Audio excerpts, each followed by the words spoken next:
Bienvenue, Saladin Abira.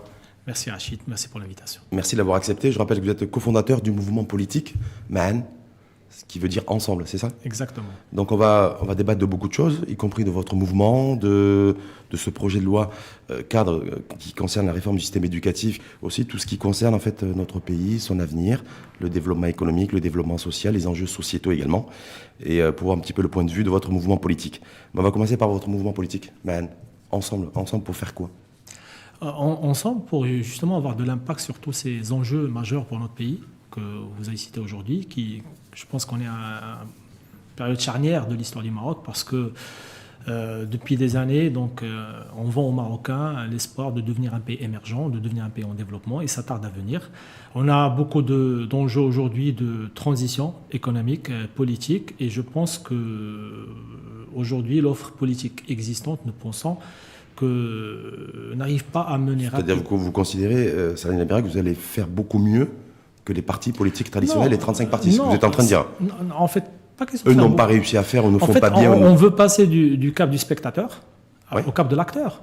En prenant vos responsabilités. Exactement. Mais sans avoir la garantie, sans donner la garantie aux citoyens marocains que vous allez réussir. Bien sûr, on comprend, il y a un écosystème global qui, des fois, bien sûr, contrôle l'action même des partis politiques. D'ailleurs, quand vous voyez la feuille politique de Ma'an, on commence par 2 points principaux. L'émancipation, l'empowerment politique du Marocain.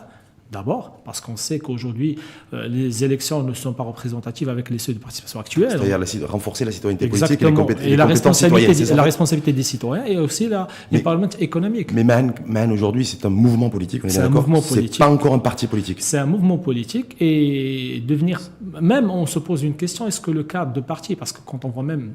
partout dans le monde, aujourd'hui, les partis ne sont plus séduisants parce que leur organisation... Il faut qu'ils se réinventent et tout. Exactement, il faut que ça se réinvente. En attendant, nous, on a choisi l'option de mouvement parce qu'on n'a pas d'échéance ou on n'a pas d'agenda particulier. Donc, d'abord, on veut travailler. C'est-à-dire, c'est pas créer un mouvement au mois de mars, parce que ça fait 3 mois que vous l'avez créé. Exactement. 3-4 mois, c'est ça, pour te transformer en parti politique en 2021. Cette question-là, on l'a dit faire. Pourquoi? C'est pas que l'envie est là pour participer, comme j'ai dit, c'est d'abord ça. Mais on se dit, on ne décrète pas de devenir parti. Quand je dis parti, dans le sens de pouvoir avoir un mandat des citoyens. C'est-à-dire que d'abord, travailler, imposer et installer Ma'an, ouvrir des antennes, travailler en proximité avec les citoyens. C'est ce que vous êtes en train de faire aujourd'hui. Vous avez tenu des réunions à Tanger la semaine dernière. Exactement. Travailler d'abord. Mais vous rencontrez. Comment vous êtes organisé en fait? Parce que vous êtes un mouvement, vous n'êtes pas un parti. C'est bien ça? Exactement. Alors, donc, quelque part, vous êtes sous un format associatif. Alors, Ma'an, exactement, parce qu'aujourd'hui, on le sait, au Maroc, il y a soit le statut d'association, qui est possible aujourd'hui, le statut de parti politique, qui est encore plus compliqué, mais au-delà de la complexité juridique de pouvoir constituer un parti, on avait fait des études, c'est qu'aujourd'hui, un parti, ça ne parle plus aux Marocains, parce qu'il est assimilé à toute l'expérience politique récente du Maroc, et avec toute son efficacité. Mouvement, c'est mieux? Un mouvement, c'est plus lié, parce qu'aujourd'hui, quand vous rentrez nous-mêmes, pas mal de membres, et on l'avait même essayé dans d'autres expériences associatives, c'est qu'à un certain moment, moi et d'autres personnes, on a œuvré pour intéresser les Marocains à la politique, de sorte à ce qu'ils aillent dans des partis exercer la politique. Donc, et on a vu que ce réceptacle-là n'était pas accueillant. Ça n'a pas marché, ça? Ça n'a pas marché. Donc, pas mal de jeunes qu'on avait formés, qu'on avait initiés, qui se sont bien préparés pourtant. Et quand ils sont arrivés à des partis politiques, ça les a dégoûtés. Donc, on s'est dit à ce moment, il faut passer à autre chose et créer ce réceptacle-là. Et donc, le choix du mouvement, c'est quelque chose de plus libre. Un mouvement, c'est l'action. C'est l'action. Quelque chose de vivant. Et mais aujourd'hui, si je peux la simplifier, c'est un cadre, en fait. C'est un cadre, c'est un véhicule qui permettrait de faire émerger de leadership intermédiaires qui sont dans les quartiers, qui sont dans les campagnes, des gens qui travaillent réellement et qu'on ne voit pas et qui ne peuvent pas émerger dans un parti politique. Vous savez comment ça se fait dans les partis. Donc en fait, c'est quoi? C'est une espèce d'ascenseur, une espèce de sas pour permettre révélateur de futurs talents politiques et d'idées. Parce que la politique jusqu'à aujourd'hui, c'est d'abord penser en haut et imposer en bas. Et nous, on voudrait. Mais pourquoi ça marcherait avec vous? Parce que je sais qu'il y a eu des initiatives du même genre, un petit peu, qui ont déjà été menées et ça n'a pas forcément fonctionné. Donc, comme inciter les jeunes Marocains à aller voter. Je me souviens de l'initiative d'Abba 2007. Il y a eu beaucoup de choses qui ont été faites dans ce sens. Pourquoi ça n'a pas marché avant et ça marchera avec vous? En fait... Qu'est-ce que vous avez à proposer de particulier pour que ça marche? Alors exactement. L'idée, c'est de ne pas se comparer avec d'autres. D'Abba 2007, c'était contextuel, c'était pour accompagner les élections. Inciter au vote en tout cas. Moi je pense que aujourd'hui on est plus dans la démarche, installer une nouvelle démarche et sans se mettre la pression, sans se fixer des échéances. Alors comment on fait? On a notre si on peut dire, la composante politique du mouvement. On a sorti nos documents, donc ils sont consultables sur le site web, etc. Avec des prises de position. On a sorti déjà des propositions dans le contexte des assises de la fiscalité. On va en parler. Voilà, et on est en train de préparer d'autres documents. Et l'action locale. Ah ben, l'action locale, c'est là l'intérêt de Ma'an. Ma'an, ça veut dire que vous avez posé la question sur Tanger, sur Rabat et bientôt d'autres villes. C'est d'abord de mettre en place des centres d'empowerment au niveau local. Et ben, ces centres d'empowerment au niveau les centres local, d'écoute?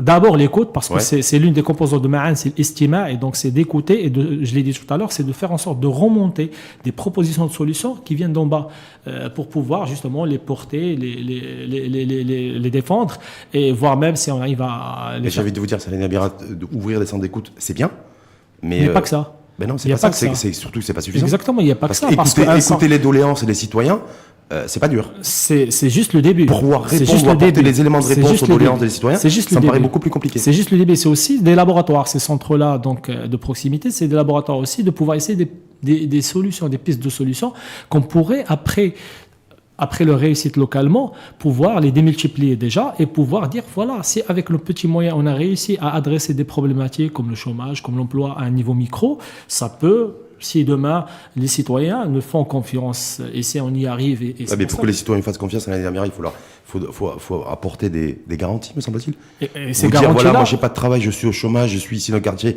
défavorisé, et puis moi aussi à la maison, on est 6 enfants, il y en a 4 qui n'ont pas d'activité, qu'est-ce que vous leur dites? Exactement. Est-ce que vous avez déjà été confronté à ça à Tanger ou à Rabat, par alors, exemple? si tu me laisses le temps de développer c'est quoi le centre de proximité, on pourra justement comprendre la réponse à ces doléances-là. Ça veut dire qu'on vient d'abord, à travers le centre d'empowerment, l'objectif réellement, c'est d'être une plateforme ouvert à tous les citoyens, que ce soit un espace, il y a de la culture, il y a autre chose, il n'y a pas que l'écoute. Après, on a commencé à penser certaines solutions. Je parle dans le cas du chômage, de l'emploi. Oui, par exemple pour les jeunes, parce qu'ils sont... Par exemple, nous, à Ma'an, on pense aujourd'hui que la problématique du chômage est mal adressée au niveau national. C'est-à-dire que faire un lien, une corrélation directe entre l'éducation et l'emploi, c'est une fausse piste. C'est une fausse piste parce qu'aujourd'hui, il y a plein de métiers. On est dans l'ère de l'évolution rapide, de plus en plus rapide des métiers. Il y a plein de métiers qui demandent certaines compétences qu'on peut faire sur des formations très courtes. Aujourd'hui, par exemple, si on prend le cas de Casanir-Chour, il y a plein d'entreprises à qui on a donné toutes les garanties fiscales, tous les avantages et qui quittent parce qu'ils ne trouvent pas de compétences intermédiaires. À Ma'an, on peut prendre des jeunes au niveau local, mettre un dispositif de formation sur la base du bénévolat. Il y a plein de gens qui veulent contribuer et former. Assuré par les membres du mouvement Ma'an. Par les membres et d'autres, parce que Ma'an, il y a plusieurs statuts. Il y a les membres fondateurs, il y a aussi les sympathisants, il y a les experts. Un statut ou des gens qui veulent faire du pro bono, donner un peu de leur temps et qui vont former ces jeunes-là. Et je suis sûr Ça les former, qu'aujourd'hui... c'est-à-dire les coacher? Les former carrément. Moi, je prends un métier, par exemple. Prenez quelqu'un qui a une licence en littérature. Ils sont en littérature, ils ont des difficultés d'insertion au Maroc, à part justement l'enseignement et tout ça. Ben, un gars qui est capable de produire du contenu. Et si on le forme sur le métier de community manager, vous savez, un community manager qui est bon, en gérant 10 restaurants, 10 pages de restaurants, peut gagner 30-40 000 dirhams. Ben, si on les forme sur ça, et bien sûr en faisant le relais auprès des entreprises, pour qu'ils puissent à la fin créer une sorte de convention tripartite entre certaines entreprises. En fait, vous voulez faire le job de l'État, quoi. Oh, mais c'est ça. Ce que l'État essaie de faire, mais vous êtes un mouvement. Ouais. Qui a 4 mois d'existence. Exactement. Vous n'avez pas, je pense... En fait, pas faire le job de l'État. Je En fait, pense il y a que des vous avez modèles économiques, c'est de proposer des modèles économiques qui peuvent fonctionner Oui, mais différemment. sur l'ensemble du territoire, comment vous pouvez arriver à mettre en place des espèces de connexions entre jeunes qui ont besoin de se former ou de se reformer et connectés au monde de l'entreprise sur l'ensemble du territoire? Je rappelle qu'il y a à peu près 3 millions de jeunes qui sont ni à l'école ni en formation, on appelle ça les NEET, qu'un jeune sur 4 en périphérie urbaine est au chômage, il n'a pas d'activité. Donc, est-ce que vous êtes en capacité de relever ce challenge qui me paraît pharaonique? Oui, il est pharaonique, mais voilà, en fonction de nos moyens aussi, parce que c'est pour ça que je dis on ne s'impose pas d'échéance. Nous, c'est ça notre avantage, c'est qu'on n'a pas de... C'est votre philosophie, en fait. Exactement, c'est qu'on n'a pas, en fait, l'objectif, c'est pas d'arriver à une échéance, je sais pas, 2021-2026, c'est de travailler. C'est plus la démarche qui nous intéresse, c'est de créer des case studies, des petites expériences à niveau micro, et de dire que ça peut marcher. Et surtout, changer la façon de voir les choses, parce que on est souvent sur des modèles économiques qui permettent de fonctionner sans argent. C'est qu'on n'a pas besoin d'argent. Le problème aujourd'hui, on n'a pas besoin d'argent. Il y a plein d'espaces aujourd'hui. L'État a mis les moyens. Il y a plein d'espaces. On n'a pas besoin d'argent aujourd'hui? Non, bien sûr qu'on a besoin d'argent, mais moi je parle que certaines expériences qui peuvent fonctionner sans le concours de l'État. Mais forcément, tout est question d'argent aussi. Aujourd'hui, le modèle de Ma'an, c'est un modèle qui est basé sur la contribution de ses membres, parce qu'on tient à notre indépendance. C'est les membres qui mettent au pot? Exactement, parce que pour nous, l'argent est regardé avec beaucoup d'attention, parce qu'on veut garder notre indépendance. Oui. Et voilà, donc aujourd'hui, on a choisi... Il n'y a pas de bienfaiteur, c'est que les membres... C'est les membres fondateurs de Ma'an et d'autres sympathisants. Donc, on fait un système de cotisation. Donc, et voilà, c'est de cotisation minime avec des statuts. C'est-à-dire qu'il y a des gens qui ne... C'est l'argent personnel. C'est de l'argent personnel. Pas de l'argent d'entreprise. C'est l'argent personnel. Et pourquoi, vous savez, cette histoire est très, très compliquée. Parce que quelqu'un qui vous donne de l'argent, il attend quelque chose en contrepartie. Donc, on est en train de... Ce qui est un peu logique, non? Hein? Oui, exactement, exactement. Donc, maintenant, voilà. Donc, aujourd'hui, on est dans un stade où on juge que Ma'an doit fonctionner avec ce mode-là. Il y a aussi des partis qui ont bien fonctionné avec ce mode-là, donc notamment le parti JD, voilà, donc qui ont bien fonctionné. Vous êtes quelque part dans une espèce de format d'économie solidaire au sein d'un mouvement politique. Exactement. Aujourd'hui, c'est un peu ça, sachant qu'il y a la composante politique qui est très importante avec les prises de position, avec pas mal de contributions dans tous les enjeux actuels et futurs de l'État. Donc on réfléchit sur toutes les thématiques et en même temps une action locale de proximité. Parce que l'objectif, c'est quoi? C'est de regagner cette confiance. Parce que tout le monde propose des solutions, mais quand vous les proposez, vous limitez au stade de la proposition un peu théorique, etc. Tout le monde propose des solutions? On le voit. Vous voyez beaucoup de propositions? Non, moi, j'en vois pas beaucoup. Non, mais ça... Sur les grands sujets qui concernent le pays et son avenir, je vois pas de vraies propositions, solutions. Sur ça, tu as raison, parce que encore une fois, c'est ce qui fait que le mot parti, je l'ai dit en introduction, ne plaît pas beaucoup de citoyens, parce que malheureusement, il y a une vision très court-termiste. On va en parler. Ils pourraient voir aussi des membres de Ma'an comme Saladin Amira. Ils pourraient les voir aussi comme des opportunistes qui sont en train de leur dire ce qu'ils ont envie d'entendre dans les centres d'écoute. Mais en fait, sachant qu'ils peuvent, ce côté méfiant, de se dire voilà, de toute façon, Saladin Amira aussi, il prêche pour sa paroisse. Alors, parce que lui, il a envie de briller, de se retrouver, lui ou d'autres membres fondateurs du mouvement. Hein. Alors, juste pour te rassurer. Parce que l'histoire est là aussi. Donc, rassurer les auditeurs, Saladin Amira, c'est opportuniste, il ne va pas attendre jusqu'à 42 ans à travailler, à militer pour que justement, je l'ai dit au départ, mon credo c'était de pousser des jeunes à intégrer les partis politiques parce qu'on ne voulait pas créer une énième structure, etc. Et quand on a vu que ça n'a pas trop abouti, on a choisi la voie la plus difficile. Parce que opportunisme, il y a plein de partis qui accueilleraient très très bien les membres fondateurs de Ma'an, qui pourraient même leur accorder une place privilégiée, mais on ne l'a pas fait, ce choix-là. Et je vous jure que pas mal de membres ont eu même des propositions, on a tous refusé. Et quand on voit le parcours de Saladin Amira et des autres membres fondateurs, on voit que la motivation principale, c'est de créer un Maroc meilleur pour nos enfants. C'est ce qui nous motive. Est-ce que vous prenez aussi en considération, Saladin Amira, le fait qu'il faut être extrêmement prudent aussi quand on organise comme ça des réunions publiques, ce que vous avez fait à Tanger, je crois que c'était le vendredi dernier ou samedi dernier. Exactement. Ou à Rabat il y a à peu près 3 semaines, oui. Pendant le Ramadan. Est-ce qu'il faut être aussi conscient et faire preuve de responsabilité? C'est-à-dire parce que les gens, quand ils se déplacent, essentiellement des jeunes, pour s'exprimer, ça veut dire qu'ils s'ouvrent, ils disent des choses, ils ont des attentes aussi. Et parce que si j'ai bien compris, vous n'êtes pas là pour apporter des solutions et répondre aux attentes. En fait, donc, je veux dire, ne pas susciter l'espoir qui peut se virer en désespoir. C'est dans ce sens. Vous savez, moi déjà, je suis agréablement surpris des rencontres qu'on a menées à Rabat et il y a à Tanger. On a vu une jeunesse, mais très consciente, avec une bonne culture, une bonne connaissance des enjeux politiques du pays. Donc, c'était des discours de haut niveau, des fois qu'on ne rencontre pas même dans des débats au niveau en marge de conférences. Ça, c'est rassurant déjà. Dans cette jeunesse, il n'y a pas que la jeunesse désœuvrée, il y a aussi une jeunesse bien éduquée, bien instruite, qui a des positions, qui comprend les enjeux et qui les cerne.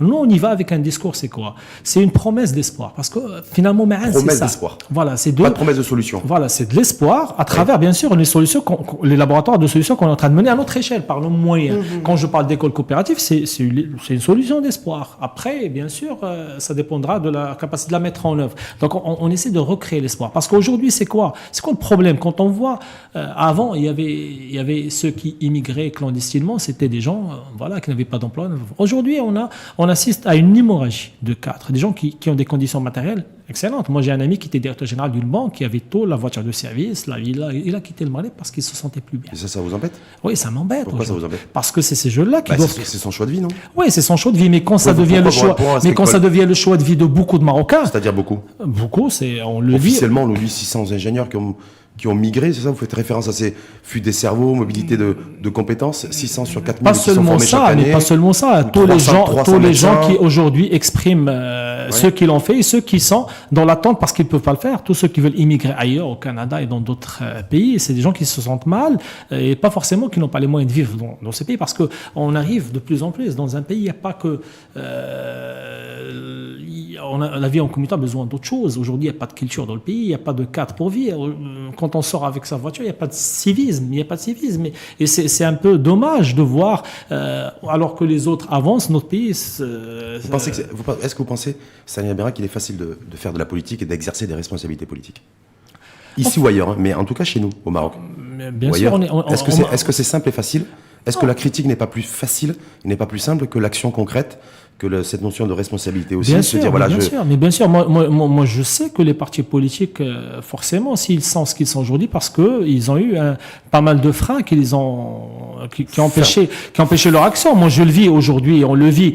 Ça fait 1 an et demi qu'on porte un projet très simple et qu'on n'y arrive pas parce qu'il y a des freins. Vous savez, le problème, moi, je le dis, je l'assume. Le problème aussi au Maroc, c'est aussi le manque de leadership. Le manque de leadership, la capacité de prendre des décisions, de les assumer et d'aller à l'encontre de lobbies qui peuvent s'opposer à ça. En tout cas, vous, juste pour revenir sur la fuite des cerveaux, vous déplorez le fait qu'il y a des cadres supérieurs, par exemple, qui quittent le Maroc pour partir sous d'autres cieux. Exactement, ça vous embête. parce que quand ils cherchent une école pour leurs enfants, ils ne trouvent pas. Et ils sont obligés de se saigner pour ça. Quand ils ont Donc ça veut dire que vous acceptez pas les règles du jeu de la mondialisation, le fait de dire aujourd'hui que le monde est un village et les différents pays sont des quartiers. Non mais je ne sais pas, je me pose la question. On consomme des produits fabriqués ailleurs. Aujourd'hui, on apprend des langues aussi étrangères. Il faut être ouvert sur le monde. Et nous, on est en train de pleurnicher parce qu'on a des cadres qui ont décidé de quitter Casablanca pour rejoindre Orlando ou Paris ou Londres. Donc, non, c'est pas ça le problème. C'est pas ça le problème parce que expliquer les choses de manière simple comme vous le faites, encore faut-il que ça soit simple parce que c'est simple dans un sens. Aujourd'hui, un jeune Marocain, il faut accepter. Moi, je voudrais bien que des gens partent des diplômés. Il faudrait accepter aussi que des non-diplômés puissent accéder à ces pays-là. Aujourd'hui, c'est dans un sens, dans le sens qui arrange et qui les arrange, etc. Donc, moi, c'est ça ce qui me dérange. Mais c'est la compétitivité, c'est la performance. Mais c'est ça. Mais moi, ce que je suis en train de dénoncer, c'est que mon pays n'est pas compétitif. À retenir ces jeunes talents, c'est ça, moi, ce que je dénonce. Moi, j'ai envie que mon pays soit compétitif, non seulement à retenir ces jeunes talents, mais aussi à attirer d'autres.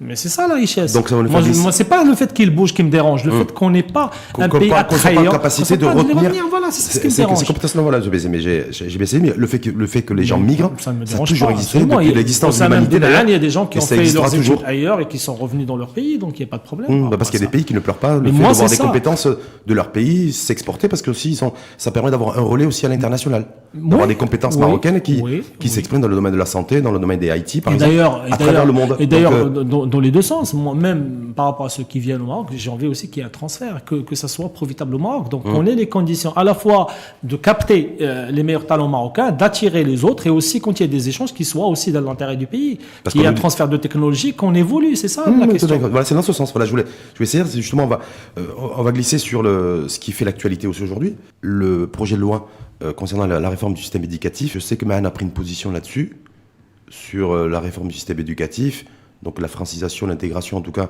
de langues internationales dans le système éducatif. Vous êtes à fond pour. C'est ce que j'ai vu et lu. Par rapport à ce projet de loi, moi je pense que la question aujourd'hui qui devrait être, c'est pas de voter ou pas voter, c'est de le revoir complètement. Moi je pense que c'est une loi déjà passéiste. C'est une loi passéiste qui ne se projette pas dans l'avenir. Et vous avez bien fait de citer cette problématique, c'est un faux débat aujourd'hui. C'est un faux débat pour la simple raison qu'il y a déjà des bacs internationaux. Aujourd'hui, actuellement, il y a des bacs internationaux en filière anglaise, française. D'ailleurs, il y a eu des taux de réussite très intéressants. Ça, on en parlera. Ouais. Donc, il y a ça aujourd'hui. Aujourd'hui, si on veut apprendre une langue, c'est pas dans des matières scientifiques. Parce que le vocabulaire qu'on va utiliser dans les maths ou dans la physique, il est très, très réduit. Aujourd'hui, le multilinguisme, c'est quelque chose qui est autant évident que plus un problème, parce qu'aujourd'hui, on a vu que Google a sorti déjà des automates capables de faire de la traduction instantanée, même avec votre voix, en disant la voix de synthèse et vous traduire ça. Donc ça aussi, c'est un faux débat. Et la culture et l'identité n'est pas liée à la langue. Et on le voit aujourd'hui avec toute la communauté marocaine à l'étranger. Exactement. Mais c'est pas l'abolition des partis politiques qui sont aux responsabilités. Moi, je parle par rapport à ce projet-là. Ouais. Lier l'identité à la langue, aujourd'hui, il y a plein de Marocains, 4e génération, et qui sont toujours attachés à leur pays parce que la culture et l'identité, c'est aussi la famille. C'est aussi la famille. Et si on a cité le foot avant de rentrer, quand on voit un Amrabat qui ne connaît pas l'arabe, qui a vécu en Hollande et qui, en le voyant jouer pour le drapeau marocain et en le voyant parler, pratiquer dans sa vie de tous les jours, on a l'impression qu'il a vécu toute sa vie au Rif ou à Tanger ou en Ado. Donc ça, c'est le débat. Aujourd'hui, c'est quoi l'enjeu ? Et c'est pour ça que je dis ces lois passéistes. Et la réduire à des petits enjeux politiques entre certains partis parce que ils caressent dans le sens du poil leur électorat et que voilà, ils ont compris que si jamais, et surtout que toute cette guerre est née après une sortie nocturne de Ben Kirin. Que tout allait bien se passer et qu'on a compris qu'un parti face à des tensions internes et l'autre aussi parce qu'il est sur le même territoire de vote que le PJD que je parle de Stirlal. Voilà. L'analyse politique, le fait que le PJD, par exemple, soit réfractaire avec ses arguments, recevable ou non, ça c'est un autre débat, je suis pas là pour en juger, mais est-ce que vous comprenez, vous, qu'aussi que ça fasse l'objet d'un débat politique et d'un débat, voilà. Et qu'on parle des enjeux de l'éducation, voilà, que ce parti-là, en l'occurrence, dit voilà, mais attention, la langue arabe est importante, c'est le ciment de la nation. Oui, donc, est-ce que par rapport à cet argument, de se dire voilà, prenons le temps de réfléchir. J'ai reçu il y a une quinzaine de jours, une dizaine de jours, Rizal Bass, c'est un peu son discours. Il n'est pas contre l'introduction de langues internationales, que ce soit du français ou de l'anglais. Il dit attention, le ciment, c'est la langue arabe. Oui, mais la langue principale, elle est la langue arabe. On ne va pas changer cet état de fait. Aujourd'hui, l'administration, les tribunaux fonctionnent de la langue arabe. Mais ma question, est-ce qu'aujourd'hui, on maîtrise la langue arabe déjà ? Le problème, c'est pas ça. Le problème, c'est dans la façon d'enseigner. Et aujourd'hui, moi, je pense que nos jeunes, aujourd'hui, avec leur capacité, avec leur ouverture, sont capables d'apprendre plusieurs langues à la fois. En tout cas, ce projet de loi devrait passer. C'est Adam Zazi, d'ailleurs, nous l'a dit la semaine dernière. Voilà, donc ça devrait passer a priori aujourd'hui ou en tout cas dans les prochains jours. Est-ce que là vous allez dire ouf, enfin ? Non, moi je dirais pas ouf parce que moi j'aurais bien aimé qu'on aurait profité de cette situation qui s'est passée pour repenser le projet en sa totalité. Vous savez, ça rejoint la même gestion. S'agissant des étudiants médecins, au lieu de revoir le projet, on s'entête à imposer ses points de vue. La même chose quand il s'agit du statut des professeurs contractuels. À chaque fois, on se trompe de solution et au lieu de revoir la proposition de valeur, on commence à chercher chacun de son côté à imposer son point de vue. Aujourd'hui, est-ce que cette école tient compte de la classe du futur ? Vous savez, c'est quoi une classe de futur ? Une classe de futur, on a un professeur qui est plus un facilitateur avec des ressources connectées où il faut maîtriser l'anglais. Voilà, et il faut maîtriser l'anglais parce qu'aujourd'hui, ça sert à rien de réinventer la roue. Beaucoup de contenus sont créés en anglais. Au lieu d'étudier un cours de maths théorique sur un tableau, au lieu d'apprendre les moments avec la fonction, on va voir que c'est une boîte à vitesse et on va projeter le jeune dès son jeune âge à ce que ce qu'on étudie a un sens. C'est de sortir des applications industrielles et technologiques et c'est ce qui fera qu'on aura des ingénieurs qui vont créer des choses et pas des ingénieurs qui tiennent des bureaux et des fonctions. C'est ça le vrai enjeu aujourd'hui. Vous savez, aujourd'hui... Donc l'enjeu est économique, en fait. La réforme de l'école et l'enjeu de l'école... civilisationnel plus qu'économique. Parce qu'aujourd'hui, on est dans un pays aujourd'hui. Moi, projetez-vous dans les 25 prochaines années. Qu'est-ce qu'on produit en tant qu'État ? Et ça touche à la sécurité du pays. Nos avions, on les achète de chez qui ? Nos chars, nos radars, tout ce qu'on utilise comme équipement, on est en l'ère des objets connectés. Et aujourd'hui, on n'a aucune maîtrise. Demain, on peut désactiver plein de choses sur un bouton. Est-ce qu'aujourd'hui, cet enjeu-là est pris en compte dans cette loi 4 pour pouvoir créer l'émergence d'une nouvelle génération capable de... Est-ce que déjà on s'est posé la question d'investisseurs, d'entrepreneurs. Alors, je vous donne un exemple très simple. Oui. 2 exemples simples pour illustrer qu'on est à côté de la plaque. Un jeune Marocain qui s'appelle Edir, qui a 11 ans, par ses propres moyens, il a pris l'anglais. D'abord, c'est la clé. La clé de vote aujourd'hui, c'est l'anglais. C'est même pas le français, c'est même pas l'arabe. Oui. Il a pris l'anglais. Et grâce à Internet, il a pris le codage. Il a pris plein d'applications. Et aujourd'hui, c'est quelqu'un qui peut, à 12 ans, 13 ans, 15 ans, vous produire des applications qui peuvent se vendre à des millions de dollars. D'accord ? Et prenez un autre cas. Donc on dit merci au GAFA ? Bien sûr. Prenez un autre cas. Et prenez un autre cas. Bien sûr, il faut encadrer. Prenez un autre cas aujourd'hui. C'est le vice-président de Facebook qui vient de créer la fameuse monnaie Facebook. Est-ce qu'il a fait des études d'ingénieur ? Il n'a pas fait d'études. Il a quitté l'école très tôt. Il a travaillé dans la banque. Mais ce qui l'a aidé à devenir ce qu'il est aujourd'hui, c'est qu'il a pris le code très jeune. L'enjeu aujourd'hui, et j'aurais bien aimé que cette loi 4 instaure le codage dès le primaire. On est à côté de plein de choses. C'est ce que Saïd Hamzazi, ministère de l'Éducation nationale, a annoncé aussi pour la rentrée prochaine avec du coding dans les écoles et dès les écoles primaires d'ailleurs. Mais simplement donc là-dessus, de toute façon, ça devrait être voté. Mais je voulais vous faire réagir aussi sur le taux de réussite au baccalauréat en 2019. On est à 78% de taux de réussite. Avec une année qui était... Non, parce que c'était une année qui a connu 2 mois de grève des professeurs contractuels, très mouvementée, que les élèves n'étaient pas sur le banc de l'école pendant une bonne période et qu'on arrive avec des taux exceptionnels. Après la session de rattrapage, on est à 78% de réussite. Ça montre toute la gestion marocaine. C'est une gestion quantitative. On est dans la gestion chiffrée, indépendamment de toute recherche de qualité. Est-ce que vous êtes en train de dire que ceux qui ont obtenu leur baccalauréat cette année l'ont pas mérité ? C'est ça que vous êtes en train de dire ? Une bonne partie, oui. Une bonne partie ne l'ont pas mis. Qu'est-ce que vous avez comme légitimité pour dire ça? Et est-ce que vous n'allez pas décevoir aussi ceux qui vont vous écouter? Alors, je vous donne un Parce qu'ils chiffre. vont dire, Je vous donne un le chiffre. cofondateur de Mahan Saladin Abira est en train de dire que je ne méritais pas mon baccalauréat. Je vous donne Qui un est ce chiffre. monsieur? Pourquoi il dit ça? Alors, premièrement, je suis dans l'enseignement supérieur indépendant, je suis à Mahan et je vois le niveau de toutes les promotions de bac qui arrivent de plus en plus.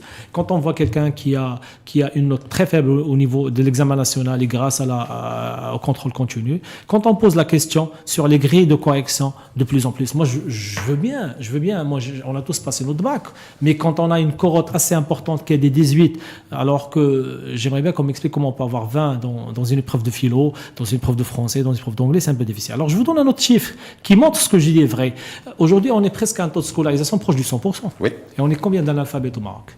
Un tiers, à peu près. Et dans ces jeunes que tu as cités tout à l'heure, on parle de gens qui ont au moins eu le brevet du collège et qui ne savent pas écrire et lire. Ça veut dire qu'il y a quelque chose qu'on a laissé glisser, la tranche inférieure, qui ne devait pas réussir. Et parce qu'on est dans la gestion, parce qu'on veut dire qu'on a réussi notre année politiquement. En tout cas, c'est 253 000 jeunes qui ont obtenu leur bac en 2019. C'est plus une croissance d'ailleurs, parce qu'on a du mal à avoir une bonne croissance économique au-delà de 5%. Et là, il y a une croissance de 6% par rapport à l'an dernier. Donc vous dites bof. Ouais, bof. Ouais. Mais ça veut dire qu'il y en a plein qui ont le mérite, qui méritent leur bac, une bonne partie, qui ont profité d'un contexte politique, et parce qu'on est dans une gestion quantitative et qu'on veut afficher des taux de scolarisation sans parler d'alphabétisation, on veut afficher des taux de réussite au bac sans parler de qualité de ces bacheliers. Voilà. Ben, ça veut dire que le bac, le bac, en fait, il y a un déclassement du baccalauréat, mais c'est un phénomène aussi qui existe et qui, en tout cas, qui est dénoncé dans beaucoup de pays dans le monde. Ouais. En disant que la valeur du bac aujourd'hui, certains même pensent aussi à la refonte du baccalauréat. En tout cas, vous vous dites que c'est quoi certains ne méritent pas d'avoir le baccalauréat cette année. Je l'assume. Voilà. Ouais. Pas la majorité, mais bien sûr, une minorité, en tout cas, qui ont. Mais bien sûr. Il y a aussi un fait qu'il faut révéler, que les parents s'intéressent de plus en plus à l'éducation de leurs enfants, qu'il y a beaucoup d'investissements personnels des familles, hein. Oui. Même dans ce taux-là, c'est les familles qui s'investissent pour permettre à leurs enfants de réussir. Mais il y a la statistique, qu'on peut pas mentir partout dans le monde. Ces taux de réussite sont un peu insolents. Insolent, carrément, vous les qualifiez d'insolents. Surtout dans le contexte politique d'aujourd'hui. Ouais, une année qui a connu 2-3 mois de grève de professeurs contractuels qui ont déserté les écoles et arrivé à ces taux-là, moi je trouve que voilà. Vous savez ce qui se passe malheureusement. Ouais. C'est même quand on veut manipuler les statistiques, il faut être intelligent pour garder leur crédibilité. Voilà. D'accord, donc en tout cas, vous êtes très critique par rapport à ce taux de 70% de réussite Vous l'êtes pas, au baccalauréat. Ça vaut pas énormément. Non, moi j'ai vu ces chiffres-là, donc je reçois Saladin Abira. Ouais, mais sérieusement, un cofondateur du mouvement Mahan. Donc je lui pose la question parce que mon opinion, c'est de trouver des solutions très rapides.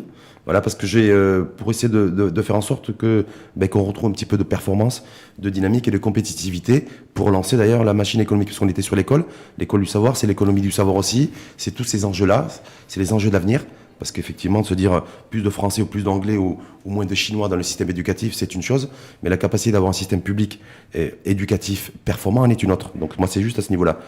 Parce que l'autre question aussi, l'autre enjeu, c'est de relancer la machine économique. Alors je sais que vous, le mouvement Mahan, libre et responsable, avait fait une série de propositions, je crois une 40aine de propositions lors des assises nationales de la fiscalité qui sont déroulées au mois de mai dernier, parce qu'aussi on cherche aussi des forces vives de la nation, patriotes, pour faire avancer la réflexion et l'action, surtout pour relancer la machine économique, par le levier fiscal aussi, parce que ça peut être un des leviers. Donc vous là-dessus, on en est où aujourd'hui?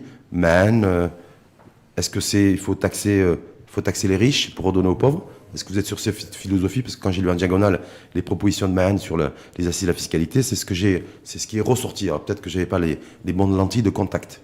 Non, en fait, au niveau des propositions qu'on avait formulées, c'était principalement pour rééquilibrer un peu la pression fiscale, parce qu'aujourd'hui, nous pensons que c'est inadmissible qu'une frange de la population assume elle seule une bonne partie en fait des recettes fiscales, et on sait que c'est l'entreprise qui doit contribuer le plus.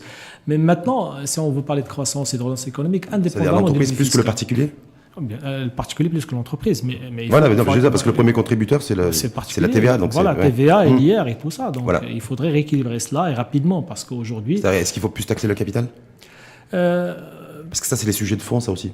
C'est des sujets qu'on n'aborde pas forcément, c'est jamais trop. Il faut plus fiscalité, le travail, la productivité. Moi je pense à ce stade, est-ce que Mahan a une position à ce stade, moi, si on arrive à une taxation égalitaire, quelle que soit la source du revenu, que ce soit le capital, que ce soit le travail, déjà c'est une bonne chose. Parce qu'aujourd'hui, le travail est très très taxé.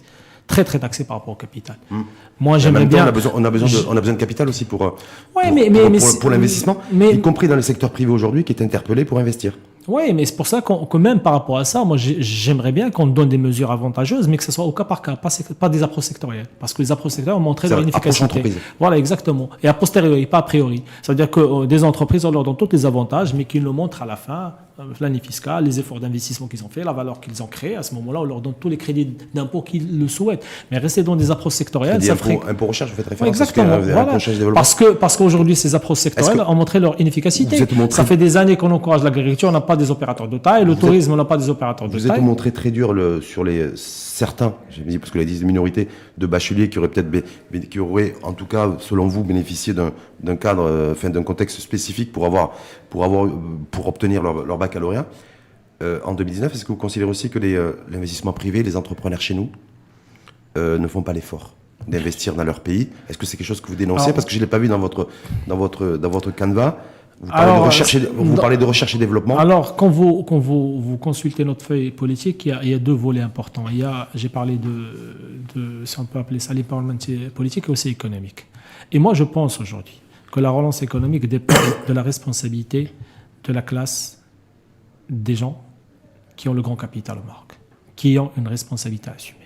Et aujourd'hui, le modèle économique fait en sorte que cette classe-là a pu créer une grande partie de sa richesse grâce à des phénomènes comme la marocanisation, comme la privatisation, et comme la bulle immobilière, et comme aujourd'hui pas mal de situations de quasi-monopole, pas mal de secteurs. Je parle du secteur bancaire, je parle des hydrocarbures, je parle de pas mal de choses. Ces gens-là qui se sont habitués à gagner des marges confortables ne vont jamais aller à la bagarre avec les Chinois, avec les Turcs et investir dans la technologie qui nécessite des cycles plus lents.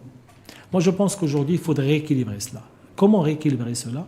En faisant émerger une nouvelle classe d'entrepreneurs qui, eux, sont nés dans l'adversité, qui sont nés dans la compétition et qui acceptent... On a besoin de capitaines d'industrie.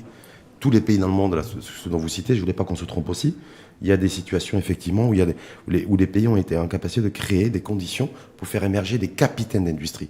Génération d'entrepreneurs, c'est bien. Voilà. Mais il faut avoir des capitaines d'industrie. Quand vous parlez de recherche et développement, crédit impôt, et vous dites, moi je ne suis pas pour une approche sectorielle par filière, mais une approche entreprise, aujourd'hui, l'investissement brut dans la recherche et le développement... 1% même pas. Non, c'est l'État.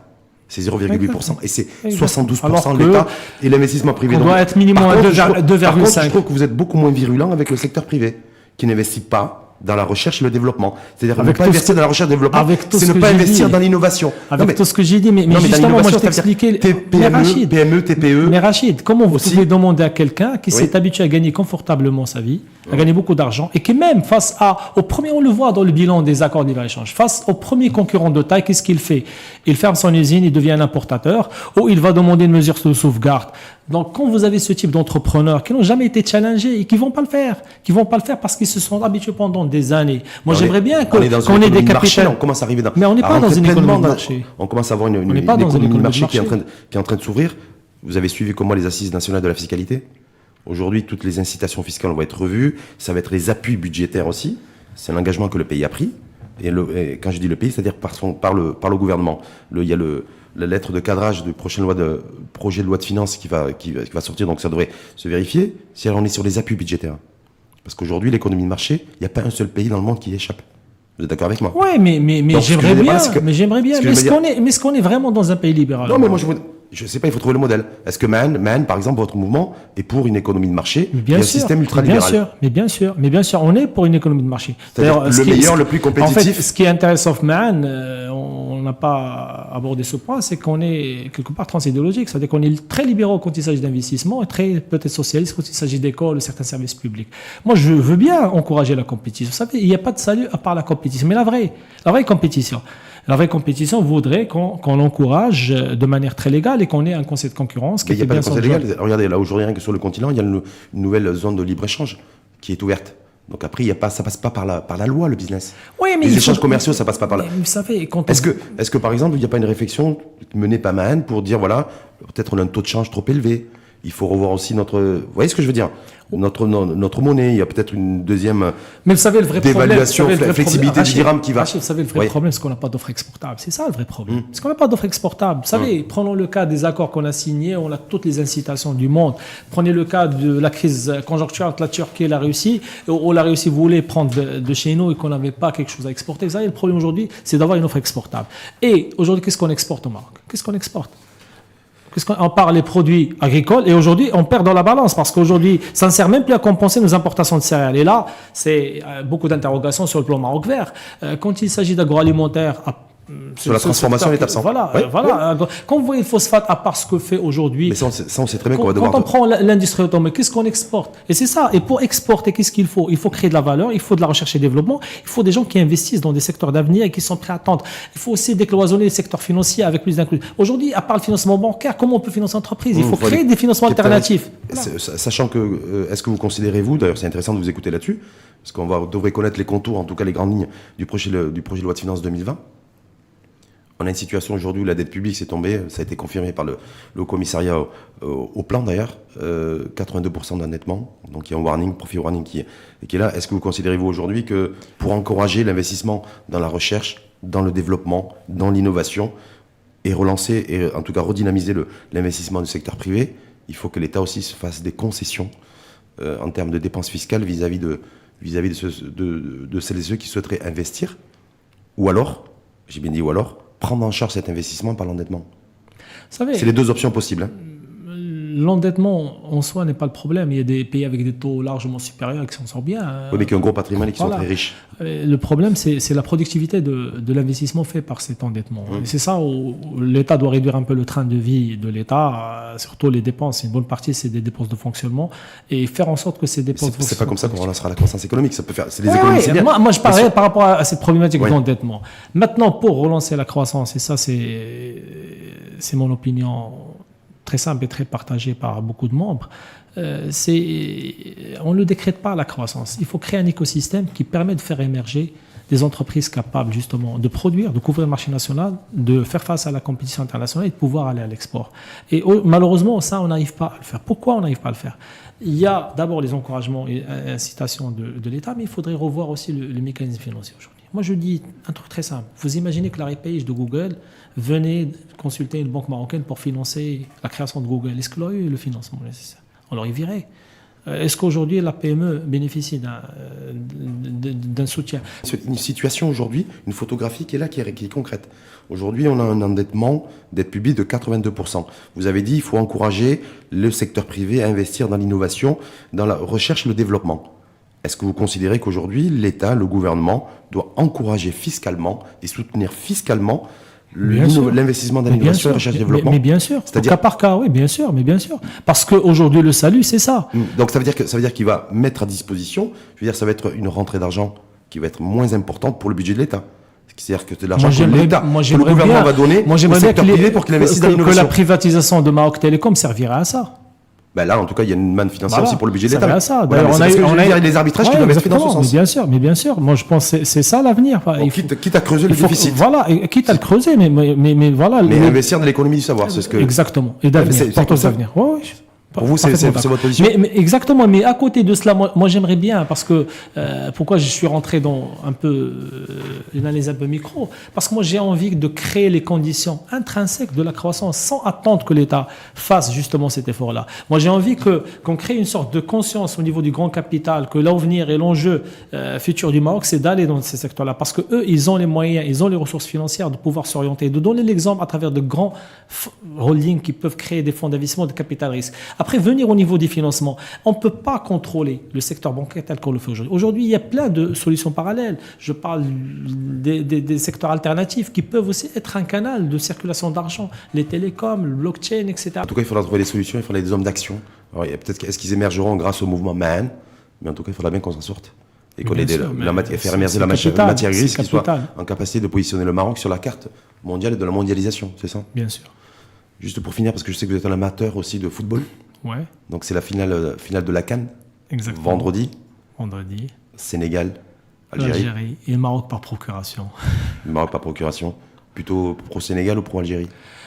Sérieusement, les Algériens ont montré beaucoup plus de cœur.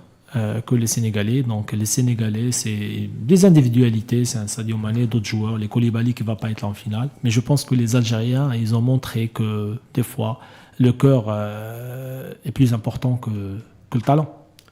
Même pour une finale? Même pour une finale. Parce qu'on l'a vu comment les Algériens se sont battus pour avoir ce coup franc, pour que Mahrez puisse le tirer. Contre le Nigeria. Voilà, contre le Nigeria. Comme Mahrez, c'est comme si on avait l'impression qu'il a mis toute sa carrière, toute sa vie sur ce coup franc-là. En tout cas, beaucoup ont dit on comprend mieux après ce coup franc.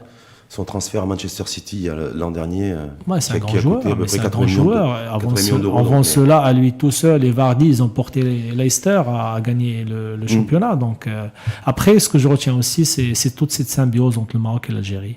Et je pense aussi, entre les deux peuples, je pense aussi que même pour la relance politique et économique, il faudrait peut-être penser à faire réunir le plus vite possible ces deux pays. Ça peut être intéressant aussi parce que quand on parlait d'économie, ça peut être aussi un véritable enjeu économique. Exactement. Merci en tout cas. Merci à vous. Merci Saladin Amira. Je rappelle que vous êtes cofondateur du mouvement Ma'an Ensemble. Et le mot d'ordre, c'est Koulchi. Moumkin. Voilà, merci en tout cas merci à vous Rachid. Et je vous souhaite une belle journée. Merci.